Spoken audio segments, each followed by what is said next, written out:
ವೀಕ್ಷಕರ ನಮಸ್ಕಾರ. Grow Kannada YouTube ಚಾನಲ್ಗೆ ಮತ್ತೆ ಸ್ವಾಗತ. ನಾನು ನಿಮ್ಮ ವಾಸುದೇವ್ ಮಾರ್ನಾಡ್. ನೀವು ಈಕ್ವಿಟೀಸ್ ನಲ್ಲಿ ಇನ್ವೆಸ್ಟ್ ಮಾಡಿದಿರಿ, ಮ್ಯೂಚುವಲ್ ಫಂಡ್ ನಲ್ಲೂ ಇನ್ವೆಸ್ಟ್ ಮಾಡಿದಿರಿ, ಈಗ ಗ್ಲೋಬಲ್ ಮಾರ್ಕೆಟ್ ನಲ್ಲೂ ಇನ್ವೆಸ್ಟ್ ಮಾಡ್ತಾ ಇರಬಹುದು. ನೋಡೋದಕ್ಕೆ ಡೈವರ್ಸಿಫೈಡ್ ಪೋರ್ಟ್ಫೋಲಿಯೋ ಅಂತ ಅನ್ಸುತ್ತೆ ಅಲ್ವಾ? ಆದರೆ ನೀವು ಪೋರ್ಟ್ಫೋಲಿಯೋನಲ್ಲಿ ಬಾಂಡ್ಸ್ಗೆ 0% ಅಲೋಕೇಶನ್ ಇದ್ದರೆ, ಅಂದರೆ ನಿಮ್ಮ ಪೋರ್ಟ್ಫೋಲಿಯೋನಲ್ಲಿ ಬಾಂಡ್ಸ್ ಇಲ್ಲದೇ ಇದ್ದರೆ ನೀವು ಡೈವರ್ಸಿಫೈಡ್ ಆಗಿಲ್ಲ ಅಂತಲೇ ಅರ್ಥ.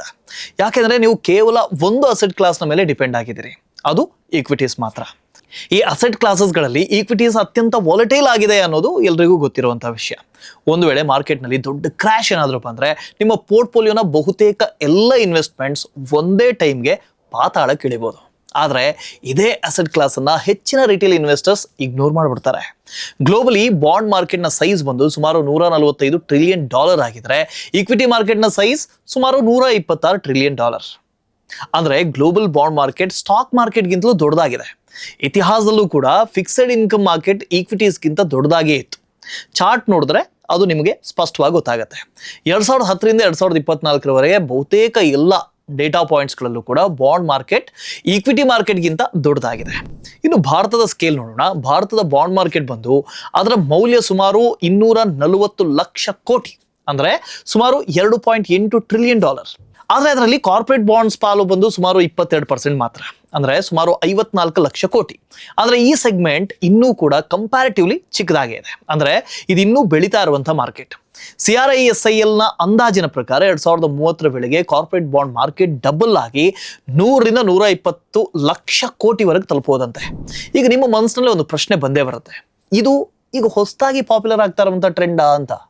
ಆ್ಯಕ್ಚುಲಿ ಅಲ್ಲ. ಬಾಂಡ್ಸ್ ಹೊಸ ಇನ್ವೆನ್ಷನ್ ಅಂತೂ ಅಲ್ವೇ ಅಲ್ಲ. ಇದರ ಹಿಸ್ಟ್ರಿ ಸ್ಟಾಕ್ ಮಾರ್ಕೆಟ್ಗಿಂತಲೂ ಹಳೇದಾಗಿದೆ. ಬಾಂಡ್ಸ್ನ ಬಗ್ಗೆ ಮೆಸೊಪೊಟೋಮಿಯಾದಲ್ಲಿ ಕ್ರಿಸ್ತಪೂರ್ವ 2400ರ ಕಾಲದಲ್ಲಿ ಉಲ್ಲೇಖ ಇತ್ತು. ಅದೇ ರೀತಿ 1100ರ ದಶಕದ ಆರಂಭದಲ್ಲಿ ವೆನಿಸ್ ಸರ್ಕಾರ ಯುದ್ಧಗಳಿಗೆ ಹಣಕಾಸನ್ನು ಕೊಡಬೇಕಲ್ಲ, ಅದಕ್ಕೆ ಪ್ರೆಸ್ಟಿಟಿ ಅಂತ ಕರೆಯಲ್ಪಡುವಂಥ ಒಂದು ಗವರ್ಮೆಂಟ್ ಬಾಂಡ್ ಅನ್ನು ಕೂಡ ಇಶ್ಯೂ ಮಾಡಿತ್ತು. ಸೊ ಇದು ಜಗತ್ತಿನ ಅತ್ಯಂತ ಹಳೆಯ ಮತ್ತು ಹಲವು ವರ್ಷಗಳಿಂದ ಇರುವಂಥ ಫಿನಾನ್ಷಿಯಲ್ ಇನ್ಸ್ಟ್ರೂಮೆಂಟ್. ಆದರೂ ಕೂಡ ಇವತ್ತಿಗೂ ಹೆಚ್ಚು ಜನ ಗಮನ ಕೊಡದಂಥ ಅಸೆಟ್ ಕ್ಲಾಸ್ಗಳಲ್ಲಿ ಇದು ಕೂಡ ಒಂದು. ಹಾಗಾದರೆ ಇವತ್ತಿನ ವಿಡಿಯೋದಲ್ಲಿ ನಾವು ಬಾಂಡ್ಸ್ ಅಂದರೆ ಏನು, ಕಾರ್ಪೊರೇಟ್ ಬಾಂಡ್ ಮಾರ್ಕೆಟ್ ಹೇಗೆ ಕೆಲಸ ಮಾಡುತ್ತೆ, ಮತ್ತು ನಿಮ್ಮ ಪೋರ್ಟ್ಫೋಲಿಯೋನಲ್ಲಿ ರಿಸ್ಕ್ ಮ್ಯಾನೇಜ್ ಮಾಡೋದಕ್ಕೆ ಈ ಬಾಂಡ್ಸ್ ಹೇಗೆ ಹೆಲ್ಪ್ ಮಾಡುತ್ತೆ ಅನ್ನೋದನ್ನು ಅರ್ಥ ಮಾಡ್ಕೊಳ್ಳೋಣ. Let's begin.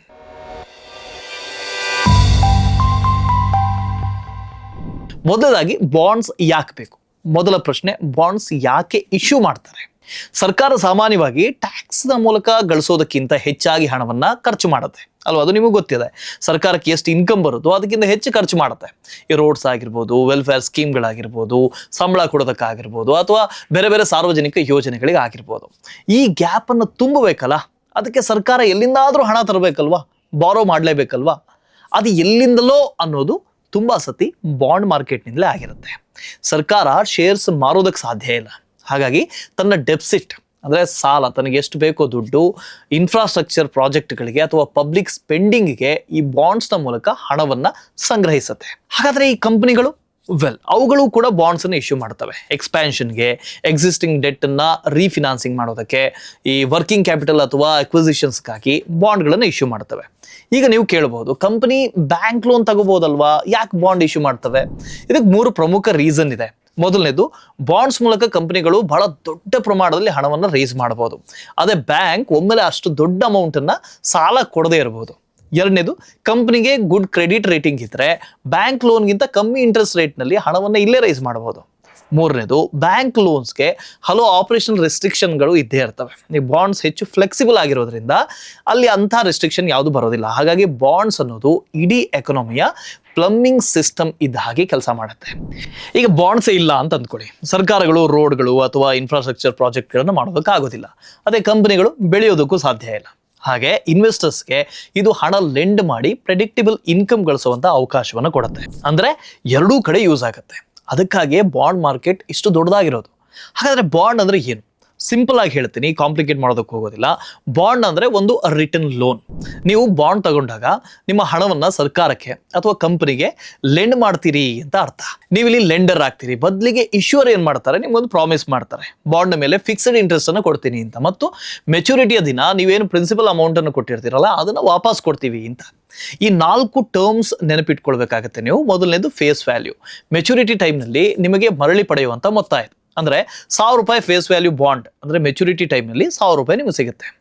ಕೂಪನ್ ರೇಟ್, ನಿಯಮಿತ ಇಂಟ್ರೆಸ್ಟ್ ಪೇಮೆಂಟ್ ಅಂದರೆ 1,000 ರೂಪಾಯಿ ಬಾಂಡ್ ಮೇಲೆ 7% ಕೂಪನ್ ಇದ್ದರೆ ವರ್ಷಕ್ಕೆ 70 ರೂಪಾಯಿ ನಿಮಗೆ ಇಂಟ್ರೆಸ್ಟ್ ಸಿಗುತ್ತೆ. ಅಂದರೆ 1,000 ರೂಪಾಯಿ ಮೇಲೆ 70 ರೂಪಾಯಿ.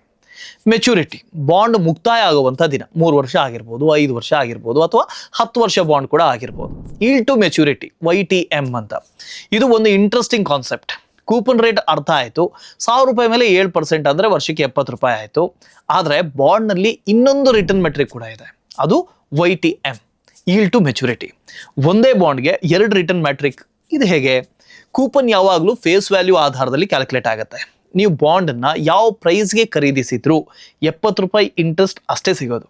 ಆದರೆ YTM, ಈಲ್ಡ್ ಟು ಮೆಚುರಿಟಿ ಮಾತ್ರ ನೀವು ಇವತ್ತು ಬಾಂಡನ್ನು ಖರೀದಿಸಿದ ಪ್ರೈಸ್ ಮತ್ತು ಮೆಚುರಿಟಿಯವರೆಗೆ ಹೋಲ್ಡ್ ಮಾಡಿದ್ರೆ ಆ ಬಾಂಡನ್ನು ಆವಾಗ ಸಿಗುವಂಥ ಆ್ಯಕ್ಚುಯಲ್ ರಿಟರ್ನ್ ಅನ್ನು ಲೆಕ್ಕ ಹಾಕುತ್ತೆ. ಇಲ್ಲಿಯೇ ಗೇಮ್ ಚೇಂಜ್ ಆಗೋದು. 1,000 ರೂಪಾಯಿ ಫೇಸ್ ವ್ಯಾಲ್ಯೂನ ಬಾಂಡನ್ನು 1,000 ರೂಪಾಯಿಗೆ ಖರೀದಿಸಿದ್ರೆ ಕೂಪನ್ ರೇಟ್ ಮತ್ತು YTM ಎರಡೂ ಕೂಡ ಒಂದೇ ಆಗಿರುತ್ತೆ. ಆದರೆ ಬಾಂಡ್ ಫೇಸ್ ವ್ಯಾಲ್ಯೂಗಿಂತ ಕಮ್ಮಿ ಪ್ರೈಸ್ ಸಿಕ್ಕರೆ, ಫಾರ್ ಎಕ್ಸಾಂಪಲ್ 1,000 ರೂಪಾಯಿ ಬಾಂಡ್ ನಿಮಗೆ 940 ರೂಪಾಯಿ ಸಿಕ್ತು ಅಂದ್ಕೊಳ್ಳಿ. ಈಗ ನೀವು ವರ್ಷಕ್ಕೆ 70 ರೂಪಾಯಿ ಕೂಪನನ್ನು ಪಡಿತೀರಿ, ಜೊತೆಗೆ ಮೆಚುರಿಟಿ ಟೈಮ್ನಲ್ಲಿ 1,000 ರೂಪಾಯಿ ವಾಪಸ್ ಪಡಿತೀರಿ. ಅಂದರೆ ಹೆಚ್ಚುವರಿಯಾಗಿ 60 ರೂಪಾಯಿ ಕ್ಯಾಪಿಟಲ್ ಅಪ್ರಿಸಿಯೇಷನ್ ಕೂಡ ನಿಮಗೆ ಸಿಗುತ್ತೆ. ಸೊ ಒಂದೇ ಬಾಂಡ್ನಿಂದ 2 ಲಾಭ, coupon income plus capital gain. ಅದಕ್ಕಾಗಿಯೇ ಈ ಸಂದರ್ಭದಲ್ಲಿ YTM ಕೂಪನ್ ರೇಟ್ಗಿಂತ ಹೆಚ್ಚಿರುತ್ತೆ. ಆದರೆ ಇಲ್ಲಿ ಒಂದು ಕಂಡೀಷನ್ ಕೂಡ ಇದೆ. ಈ ಲಾಭ ಬಾಂಡ್ ಮೆಚುರಿಟಿಯವರೆಗೆ ಹೋಲ್ಡ್ ಮಾಡಿದ್ರೆ ಮಾತ್ರ ಸಿಗೋದು. ಒಂದು ವೇಳೆ ಮಧ್ಯದಲ್ಲೇ ನೀವು ಸೆಲ್ ಮಾಡಿದ್ರೆ ಆ ದಿನದ ಮಾರ್ಕೆಟ್ ಪ್ರೈಸ್ ಏನಿದೆಯೋ ಅದರ ಆಧಾರದ ಮೇಲೆ ರಿಟರ್ನ್ ನಿಮಗೆ ನಿರ್ಧಾರ ಆಗುತ್ತೆ. ಯಾವ ಗ್ಯಾರಂಟಿ ಕೂಡ ಇರೋದಿಲ್ಲ. ಈಗ ಬಾಂಡ್ಸ್ ವರ್ಸಸ್ FD, ಪ್ರತಿ ಇಂಡಿಯನ್ ಇನ್ವೆಸ್ಟರ್ಸ್ ಕೇಳುವಂಥ ಪ್ರಶ್ನೆ ಒಂದೇ, ಅಲ್ಲ ನನ್ನ ಹತ್ರ FD ಇದೆ, ಅದು ಸೇಫ್ ಆಗಿರುತ್ತೆ, ಸೊ ಬಾಂಡ್ ಯಾಕೆ ಬೇಕು ಅಂತ. ಇಲ್ಲೇ ಆವರೇಜ್ ಇನ್ವೆಸ್ಟರ್ಸ್ ಮತ್ತು ಸ್ಮಾರ್ಟ್ ಇನ್ವೆಸ್ಟರ್ಸ್ ನಡುವಿನ ವ್ಯತ್ಯಾಸ ಆರಂಭ ಆಗೋದು. ಬಾಂಡ್ ಒಂದು ಟ್ರೇಡಬಲ್ ಇನ್ಸ್ಟ್ರೂಮೆಂಟ್. ಅದನ್ನು ಮಾರ್ಕೆಟ್ನಲ್ಲಿ ನೀವು ಪರ್ಚೇಸ್ ಮಾಡ್ಬೋದು ಅಥವಾ ಸೆಲ್ ಮಾಡ್ಬೋದು, ಮಾರ್ಬೋದು. ಈ ಒಂದು ಫೀಚರ್ ಹಲವಾರು ಅವಕಾಶಗಳನ್ನು ನಿಮಗೆ ಮಾಡಿಕೊಡುತ್ತೆ. ಮೊದಲನೇದು higher returns. Specially corporate bonds FDಗಿಂತ ಹೆಚ್ಚು ರಿಟರ್ನ್ ಕೊಡುವಂಥ ಸಾಧ್ಯತೆ ಇರುತ್ತೆ. ಎರಡನೇದು ಕ್ಯಾಪಿಟಲ್ ಅಪ್ರಿಸಿಯೇಷನ್. ಇಂಟ್ರೆಸ್ಟ್ ರೇಟ್ಸ್ ಕಮ್ಮಿ ಆದಾಗ ಬಾಂಡ್ ಪ್ರೈಸ್ ಏರುತ್ತೆ. ಅದರಿಂದ ಇಂಟ್ರೆಸ್ಟ್ನ ಜೊತೆಗೆ ಕ್ಯಾಪಿಟಲ್ ಗೇನ್ಸ್ ಕೂಡ ನೀವು ಗಳಿಸ್ಬೋದು. FDಯಲ್ಲಿ ಈ ಅವಕಾಶ ಇರೋದಿಲ್ಲ. ಮೂರನೇದು long term rate lock.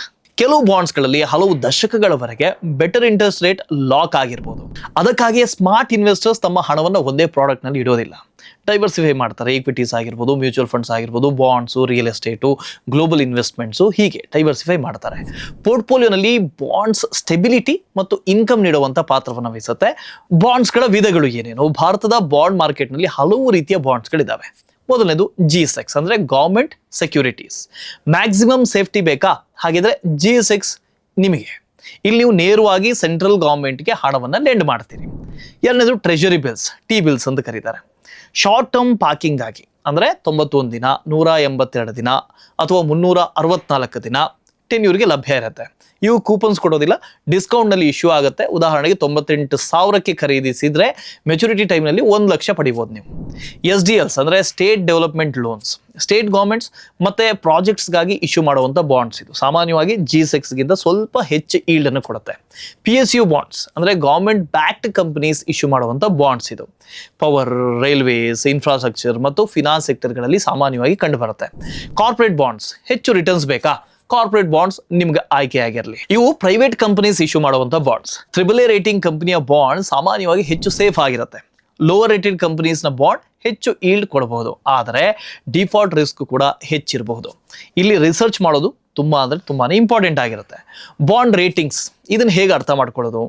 ಬಾಂಡ್ನಲ್ಲಿ invest ಮಾಡೋ ಮೊದಲು ಬಾಂಡ್ ರೇಟಿಂಗ್ ನೋಡೋದು ಅತ್ಯಂತ ಮುಖ್ಯ. AAA ಇಂದ BBB ವರೆಗೆ ಇರುವಂಥ ಬಾಂಡ್ಸನ್ನು ಇನ್ವೆಸ್ಟ್ಮೆಂಟ್ ಗ್ರೇಡ್ ಅಂತ ಕರೀತಾರೆ. BBBಗಿಂತ ಕೆಳಗಿರೋದನ್ನು ಹೈ ಈಲ್ಡ್ ಅಥವಾ ಜಂಗ್ ಬಾಂಡ್ಸ್ ಅಂತ ಕರೀತಾರೆ. ಇಲ್ಲಿ ಏನಾಗುತ್ತೆ, ರೇಟಿಂಗ್ ಕಮ್ಮಿ ಆದಷ್ಟು ಈಲ್ಡ್ ಹೆಚ್ಚು ಅಂತ ಅರ್ಥ. ಯಾಕೆಂದರೆ ಹೆಚ್ಚು ರಿಸ್ಕ್ ತೆಗೆದುಕೊಳ್ಳೋದಕ್ಕೆ ಮಾರ್ಕೆಟ್ ನಿಮಗೆ ಹೆಚ್ಚು ಇಂಟ್ರೆಸ್ಟನ್ನು ಕೊಡುತ್ತೆ. ಇಂಡಿಯಾದಲ್ಲಿ CRISIL, ICRA, CARE ಮತ್ತು ಇಂಡಿಯನ್ ರೇಟಿಂಗ್ಸ್ ಮುಂತಾದಂಥ ಏಜೆನ್ಸಿಗಳು ರೇಟಿಂಗನ್ನು ಮಾಡ್ತವೆ. ಅವು ಕಂಪ್ನಿಯ ಕ್ಯಾಶ್ ಫ್ಲೋಸ್ ಆಗಿರ್ಬೋದು, profitability, debt levels, interest coverage, business strength, sector risk ಮತ್ತು ಮ್ಯಾನೇಜ್ಮೆಂಟ್ ಕ್ವಾಲಿಟಿಯನ್ನು ಇವ್ಯಾಲ್ಯೂಯೇಟ್ ಮಾಡಿ AAA ಇಂದ D ವರೆಗೆ ರೇಟಿಂಗನ್ನು ಕೊಡ್ತಾ ಹೋಗುತ್ತೆ. ಆದರೆ ರೇಟಿಂಗ್ಸ್ ಪರ್ಮನೆಂಟ್ ಆಗಿರೋದಿಲ್ಲ. ಫಿನಾನ್ಷಿಯಲ್ಸ್ ವೀಕ್ ಆದರೆ AAA ರೇಟಿಂಗ್ ಇದ್ದಂಥ ಕಂಪನಿ ಕೂಡ ಡಬಲ್ ಎ ಅಥವಾ ಅದಕ್ಕಿಂತ ಕೆಳಗೆ ಡೌನ್ ಗ್ರೇಡ್ ಕೂಡ ಆಗ್ಬೋದು. ಅತ್ಯಂತ ಮುಖ್ಯವಾದಂತಹ ವಿಷಯವನ್ನ ನೀವು ನೆನಪಿಡ್ಲೇಬೇಕು. ರೇಟಿಂಗ್ ಒಂದು ಒಪಿನಿಯನ್ ಮಾತ್ರ, ಇದು ಗ್ಯಾರಂಟಿ ಅಲ್ವೇ ಅಲ್ಲ. 2008 ಫಿನಾನ್ಷಿಯಲ್ ಕ್ರೈಸಿಸ್ನ ಟೈಮ್ನಲ್ಲಿ ಈ ರೇಟಿಂಗ್ನ ಮೇಲೆ ಅವಲಂಬಿಸಿರಲಿಲ್ಲ. ಸೊ ಅಂಡರ್ಲೈಯಿಂಗ್ ಲೋನ್ಸ್ನ ಕ್ವಾಲಿಟಿ ಪರಿಶೀಲಿಸಿ AAA ಲೇಬಲ್ ಅಥವಾ ಪ್ರೆಸೆಂಟ್ ಸಿಚುವೇಶನ್ ನಡುವೆ ಡಿಫರೆನ್ಸ್ ಇದೆ ಅಂತ ಕಂಡುಕೊಂಡಿದ್ರು. ಸೊ ಲೆಸನ್ ಏನು ಅಂದ್ರೆ, ರೇಟಿಂಗ್ ಒಂದು ಸ್ಟಾರ್ಟಿಂಗ್ ಪಾಯಿಂಟ್ ಮಾತ್ರ, ಫೈನಲ್ ಆನ್ಸರ್ ಅಲ್ಲ. ನೀವು ಕೂಡ ಕಂಪನಿಯ ಫಿನಾನ್ಷಿಯಲ್ ಸ್ಟ್ರೆಂತ್ ಅನ್ನ ಸ್ವತಃ ಇವ್ಯಾಲ್ಯುಯೇಟ್ ಮಾಡಬೇಕಾಗತ್ತೆ. ನೆಕ್ಸ್ಟ್, ಯಾರಿಗೆ ಬಾಂಡ್ ಸೂಕ್ತ? ಕನ್ಸರ್ವೇಟಿವ್ ಇನ್ವೆಸ್ಟರ್ಸ್ ಅಂದ್ರೆ ಡೈಲಿ ಮಾರ್ಕೆಟ್ ವೊಲಾಟಿಲಿಟಿ ಬೇಡ, ನನಗೆ ಪ್ರೆಡಿಕ್ಟಬಲ್ ಇನ್ಕಮ್ ಬೇಕು ಅನ್ನೋರಿಗೆ ಇದು ಸೂಕ್ತ. ಅಂದ್ರೆ ಸ್ಯಾಲರಿಯ ಬದಲು ನಿಯಮಿತವಾದಂತಹ ಇನ್ಕಮ್ ಬರಬೇಕು, ತಿಂಗಳ ಇನ್ಕಮ್ ಬರಬೇಕು ನನಗೆ ಅನ್ನೋರಿಗೆ ಇದು ಸೂಕ್ತ. ಡೈವರ್ಸಿಫೈರ್ಸ್ಗೆ ಅಂದ್ರೆ ಈಕ್ವಿಟೀಸು, ಮ್ಯೂಚುವಲ್ ಫಂಡ್ಸು ಈಗಾಗಲೇ ಯಾರು ಹೊಂದಿದ್ದಾರೋ ಅವರ ಪೋರ್ಟ್ಫೋಲಿಯೋಗೆ ಬ್ಯಾಲೆನ್ಸ್ ಬೇಕು ಅನ್ನೋರಿಗೆ ಇದು ಸೂಕ್ತ. ಮಾರ್ಕೆಟ್ ಫಾಲ್ ಆದಾಗ ಬಾಂಡ್ಸ್ ಕೆಲವು ಮಟ್ಟಿಗೆ ಕುಷನ್ ಕೊಡ್ಬೋದು ಅನ್ನೋರಿಗೂ ಕೂಡ ಇದು ಸೂಕ್ತ. ಟ್ಯಾಕ್ಸ್ ಸೇವರ್ಸ್ಗೆ ಅಂದ್ರೆ ಟ್ಯಾಕ್ಸ್ ಫ್ರೀ ಬಾಂಡ್ಸ್ ಅಥವಾ ಟ್ಯಾಕ್ಸ್ ಎಫಿಷಿಯಂಟ್ ರಿಟರ್ನ್ಸ್ ಬೇಕಿರುವಂಥವರಿಗೆ ಇದು ಸೂಕ್ತ ಆಗುತ್ತೆ. ಆದರೆ ಒಂದು ವಿಷಯ ಸ್ಪಷ್ಟವಾಗಿರಲಿ, ಬಾಂಡ್ಸ್ ಕೂಡ ರಿಸ್ಕ್ ಫ್ರೀ ಅಲ್ಲ, ರಿಸ್ಕ್ ಇಲ್ವೇ ಇಲ್ಲ ಅಂತಲ್ಲ. ಫಿಕ್ಸೆಡ್ ಇನ್ಕಮ್ ಅಂದ್ರೆ ಫಿಕ್ಸೆಡ್ ರಿಟರ್ನ್ ಅಂತ ಅರ್ಥ ಅಲ್ಲ. ಇಶ್ಯೂರ್ ಡಿಫಾಲ್ಟ್ ಮಾಡ್ಬೋದು ಅಥವಾ ಇಂಟ್ರೆಸ್ಟ್ ರೇಟ್ಸ್ ಏರಿದ್ರೆ ಬಾಂಡ್ ಪ್ರೈಸಸ್ ಇಳಿಬಹುದು. ಆದ್ರಿಂದ ನಿಮ್ಮ ಗೋಲ್ಸ್ ಮತ್ತು ರಿಸ್ಕ್ ಅಪಟೈಟ್ಗೆ ಹೊಂದುವಂಥ ಬಾಂಡ್ ಆಯ್ಕೆ ಮಾಡ್ಕೋಬೇಕು. ಕೊನೆಗೆ ಇನ್ವೆಸ್ಟ್ ಮಾಡೋ ಮೊದಲು 3 ಪ್ರಶ್ನೆಗಳನ್ನು ನಿಮಗೆ ನೀವೇ ಕೇಳ್ಕೊಳ್ಳಿ. ಇಶ್ಯೂರ್ ಯಾರು, ರಿಟರ್ನ್ ಎಲ್ಲಿಂದ ಬರುತ್ತೆ, ರಿಸ್ಕ್ ಯಾವ ರೂಪದಲ್ಲಿದೆ, ಈ 3 ಪ್ರಶ್ನೆಗಳನ್ನು ನಿಮಗೆ ನೀವೇ ಕೇಳ್ಕೊಳ್ಳಿ. ಆ ನಂತರ ಯಾವ ಬಾಂಡ್ ಅಂತ ಆಯ್ಕೆ ಮಾಡ್ಕೊಳ್ಳಿ. ಯಾಕೆಂದ್ರೆ ಸ್ಮಾರ್ಟ್ ಇನ್ವೆಸ್ಟಿಂಗ್ ನಲ್ಲಿ ನಾವು ರಿಟರ್ನ್ ಅನ್ನ ಕೇವಲ ಚೇಸ್ ಮಾಡೋದಿಲ್ಲ, ರಿಸ್ಕ್ ಅನ್ನ ಅರ್ಥ ಮಾಡಿಕೊಂಡು ರಿಟರ್ನ್ಸ್ ಗಳಿಸ್ತೀವಿ. ಈ ಬಗ್ಗೆ ನಿಮ್ಮ ಒಪಿನಿಯನ್ ಏನು ಕಮೆಂಟ್ ನಲ್ಲಿ ಹೇಳಿ. ಮುಂದಿನ ವಿಡಿಯೋದಲ್ಲಿ ಮತ್ತೆ ಸಿಗೋಣ. ಅಲ್ಲಿವರೆಗೆ ಕೀಪ್ ಇನ್ವೆಸ್ಟಿಂಗ್, ಕೀಪ್ ಗ್ರೋಯಿಂಗ್.